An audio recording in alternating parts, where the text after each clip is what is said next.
It costs $0 to be a thoughtful coworker. And here's why that is important. Hi, my name is Beverly Dines. I'm a Chief Operating Officer and CEO. And this is How to Give a Damn About Your Workplace, the podcast. This episode of How to Give a Damn About Your Workplace is sponsored by Beverlytics. At Beverlytics, we believe that nonprofits and startups should not have to choose between mission and structure. We deliver fast, effective, people-first operational support. Whether you're navigating staff changes or trying to prove your impact, we have solutions that will help you stay afloat. On purpose, with purpose. Beverlytics, we're not a consultancy, we're the antidote. Visit Beverlytics.com to find a support plan that fits your mission, and then let's get to work. In my experience, most people leave jobs because of people, not projects. And the data supports it. Per Gallup study in 2024 on employee engagement, globally, employee engagement is down by 21%. And I bet you've been feeling it. How many times have you seen someone who's been like, I'm there to clock in and clock out. I'm there to get this check and then be done. How does that impact the company overall though? Because of the current culture where a lot of employees feel like they are disempowered in the workplace and that they're replaceable, many do not want to invest the time in giving a damn about their experience. And if this is you, I encourage you to keep listening. I want you to take a second and think about how you feel when you have someone at work that you genuinely connect with. Maybe they're your work bestie, or if you're freaky like that, your work husband or partner or something like that. Regardless of what you call them, they are somebody that you're excited to see when you get to work. Whether you connect genuinely through your work or personally, having that person there who you see as an advocate, as a support, as a friend, actually really helps when you are thinking about the day-to-day stresses of the job. But thoughtfulness at work is different than having a bestie at work, because a lot of folks have very clear boundaries as it relates to what they expect their relationships at work to be, which is great. And at the same time, those boundaries, in my experience, can be reactive because of how poorly they have been treated in the workplace. Now, I know I say how to give a damn about your workplace, lead like you give a damn. However, all employees should be leading like they give a damn, especially as it relates to thoughtfulness. How many times have we gone through something where there's been a new life change or something that has impacted our ability to show up in our baseline every day? It is infinitely harder to be able to show up and do the work you need to do when you're knowing that perhaps the people around you straight up don't give a damn about what you've got going on. In my experience, I've worked in a variety of different environments, including spaces where I was directly told by leaders to leave your feelings at the door. So when you are having something that's going on in your life and you feel like there isn't any advocacy, sure, you're an adult, you're gonna figure it out and you're gonna navigate just as you always have. And wouldn't it also be great if you had people around you who actually were thoughtful about what they're seeing in relation to your baseline? Now, the way that I define baseline is when you're walking around in your day-to-day life, there is a baseline that you have as a person. Some people are very extroverted. Some folks are introverted. Some folks are ambiverted and all of the things in between. And regardless of how they personify in the day-to-day, there is a baseline that they cultivate and that we cultivate every day that everyone kind of knows is how we typically show up. And so what I do with my teams is I often will say, hey, when I am off my baseline, I will do my best to proactively communicate that that's what's happening. Because that proactive communication signifies to your team and your coworkers that it's actually not a them problem, there's something going on with you. However, the reason that I do that is because I recognize that when I'm working with somebody and somebody comes in and they've got a stormy mood, they're clearly not feeling it, they're not having a good day, and they're making sure everybody knows that they're not having a good day. Well, it not just impacts them because they're struggling clearly with something, it impacts everyone around them, which is why a lack of thoughtfulness is a operational breakdown. Because if you don't have the infrastructure at your organization, or if you as an employee do not have the internal infrastructure to be able to manage when you are unable to show up at your baseline, that is going to impact how the company and the department, frankly, is going to be able to interact with each other. Pollock Peacebuilding found that 28% of work-related stress is directly tied to interpersonal conflicts at work. I also find it really challenging when I am trying to work with somebody who is not being very thoughtful about their environment or about how they're saying things, how they're coming across. And maybe they've been enabled to do that. Maybe they've been empowered to do that. I'm sure maybe you're thinking of a few people who no one's ever checked them. How does that make me feel though, as somebody who's trying to produce, trying to do the right thing, and ultimately trying to help my team? And this goes for employees and leaders alike. I often find that there's this common misconception that leaders are responsible for owning and maintaining and leading all things culture at a company. And if it's not a leader, then it's HR's responsibility to ensure sure that culture's there. For all of the professional development, happy hours, all of the bonuses, promotions, and stuff aside, if you have a stank attitude when you're coming in and out and you're not being thoughtful about your surroundings, it does impact. Here are 3 ways that the lack of thoughtfulness is demonstrating that you don't give a damn about your workplace, whether you're an employee or a leader. The first is spatial awareness. I cannot tell you how many times in my career that I've been on a work meeting, and before anybody who knows me and works with me says something, yes, I understand. I am a projector. I understand. I work with my diaphragm. I get it. However, I typically understand time and place, and I can look around and see, oh, people are heads down right now, or somebody's in a meeting. And so I will remove myself so that I can continue to have that conversation or continue whatever it was that I was doing beforehand. So often when we think about thoughtfulness in the workspace, we're not always considering spatial awareness as a part of that. Specifically, if you are in an open concept office, for example, and you are just getting off a meeting and you want to debrief with someone and you're loudly talking and not being aware of how you're taking up space, you're interrupting potentially somebody else's meeting or something that somebody else has going on. And that lack of thoughtfulness is now impacting them, because how many of us have had to get up and go into a conference room or go into a meeting room or go somewhere else because you can't have your meeting because someone's yapping?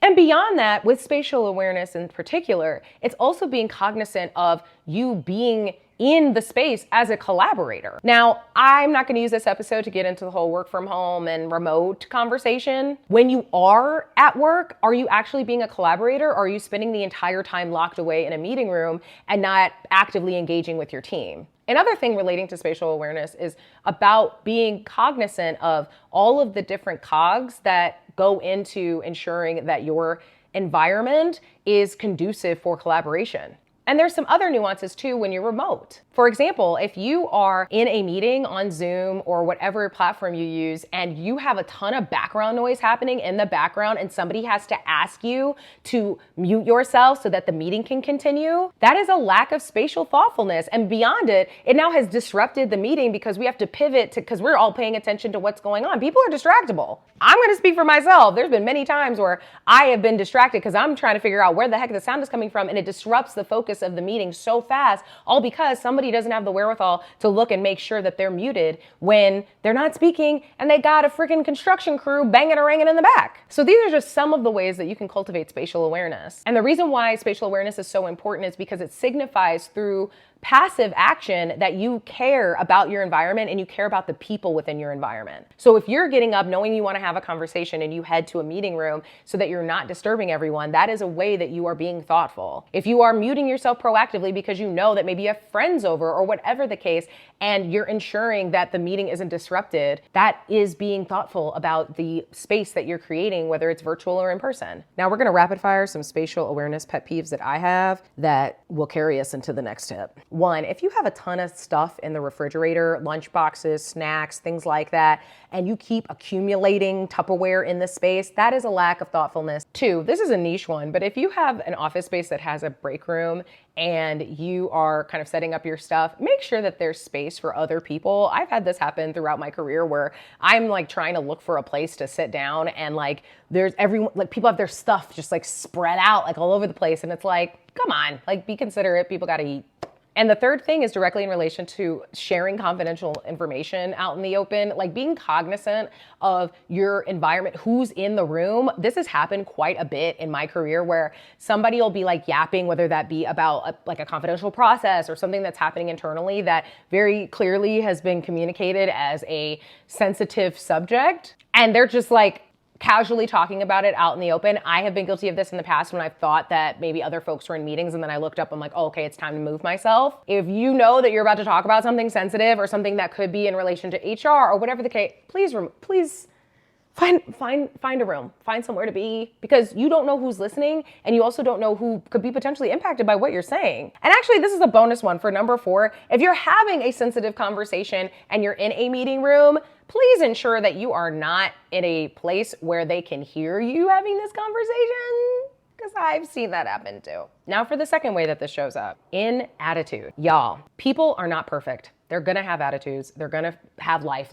And as lives, you're not always gonna be at your baseline going into work, whether that be virtual or in person. I wish that we did a better job of acknowledging that people's attitudes and energies do impact our ability to be able to collaborate. If somebody comes in with a stank attitude and is very clearly either combative or just not going to try to work with people, regardless of the reason or the context, it is really difficult to feel like you can get things done. And beyond that, if you have a difficulty with collaborating with this person, they're a bottleneck operationally. And a lot of times this person, whether that be because they've been unable to or whatever the case, they may not know, and or if they do know, they don't care because there hasn't been any consequences. And that demonstrates to the team that you don't care that there's a disruptive personality and attitude on the staff.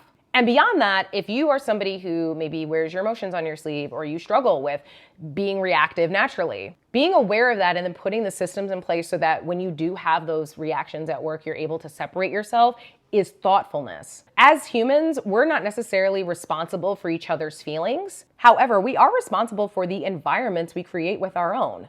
But if every time you don't get your way or every time there's something that pisses you off or something that frustrates you, it like completely dampens the energy, well, then how A, is that productive? B, how are you helping yourself with whatever it is you're navigating? And C, if you're not communicating what that issue is, people are not going to be inclined to want to work with you either. So that proactive communication on that baseline language, like I mentioned previously, is really important because it enables you to be able to take power back and saying, hey, this is not you, it's a me thing. And I do that not only as a leader, but as an employee as well, because I recognize that people don't have time to be second guessing and thinking about what's going on in your head. And attitudes catch. How many times have we been at work where you've got a bunch of negative Nancys and all they do is sit around and talk about whatever it is that they're frustrated about? They multiply, and that multiplicity creates issues later on when now suddenly the energy that was previously very positive is now really negative. And why? Because maybe one person or two people had an issue, but then that kind of cultivated this energy of, oh, okay, now we all have issues. And that isn't to say that you don't speak about the things that are causing issues in your workplace. In fact, quite the opposite. That's what this podcast is all about. There is a difference between talking crap about whatever it is you've got going on and being a part of that